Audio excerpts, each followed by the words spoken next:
For the installation of the switch machine, you'll need to drill 7 holes. Here's the tools you would use to do so, all included in the turnout drill set number 942-140. To locate these holes, it's best to pin down your turnout where it will be placed, at which point you'll need to center the switch using this yoke provided with the switch machine. Then that will center the switch points themselves, putting it in the center of the throw. This is important because the switch machine, as delivered, is centered. We'll then drill a small hole in 3 positions. This operation is the same for other track types, just different positions. The center hole for actuation, and 2 other holes on the throw bar for alignment. At this point, you remove the pins and remove the track piece before drilling under the layout. Once we're underneath, we're going to use a straight edge ruler to draw an alignment line through the 3 holes we drilled. Using the 3/16 drill bit from our kit, we're going to enlarge and clean up the center actuation hole.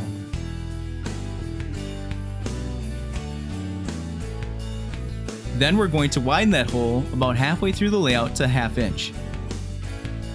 The template provided with each switch machine is backed by adhesive. Locate the template in the appropriate spot and drill 4 holes for the mounting screws using the number 43 drill bit provided in the turnout drill set.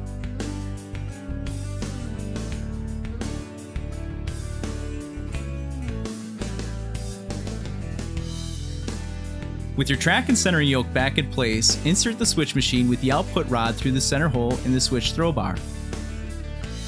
Line up the alignment line you drew with the alignment mark molded on the switch machine. Mounting the switch machine is simple once the holes are all drilled. The self-tapping mounting screws simply screw into your layout.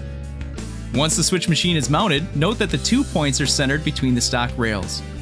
Once you're finished with the installation, you would simply trim off the excess output rod above the ties, using any standard cutter, a Dremel tool with a cutoff disc being the usual instrument of choice. Shown here are the remaining 3 basic components of the installation: the power supply, distribution block, and fascia controller. This is no more complex than plugging your phone in to charge it. Using the Walthers Control System power supply number 942-110, simply plug the barrel connector into the distribution block. When the installation is finished, we'll plug the power supply into the wall socket. To prepare for connecting the distribution block to a switch machine, we're plugging in a connection cable here in position 1, following the noted setup with brown, red, and orange as printed on the distribution block itself. Simple plug and play. This is intentionally very simple. Simply plug in the connecting cable from the distribution block into the switch machine with the orange lead connected where marked position in, and the red and brown leads where marked power in. We're also going to take a moment to plug in the connecting cable for the fascia control where marked fascia control standard. We've located a place in our fascia where we intend to mount the fascia controller. For this demonstration, we're using the fascia turnout controller. We've already drawn our center line and our proposed fascia design. Spot the drill template's molded alignment mark directly on the center line. Secure the template and drill the appropriate size holes starting with the 3/16 drill bit to drill through the template into the layout. Removing the template, we'll use our step drill bit to enlarge the holes using a 5/16 and 7/16 step as shown on the template.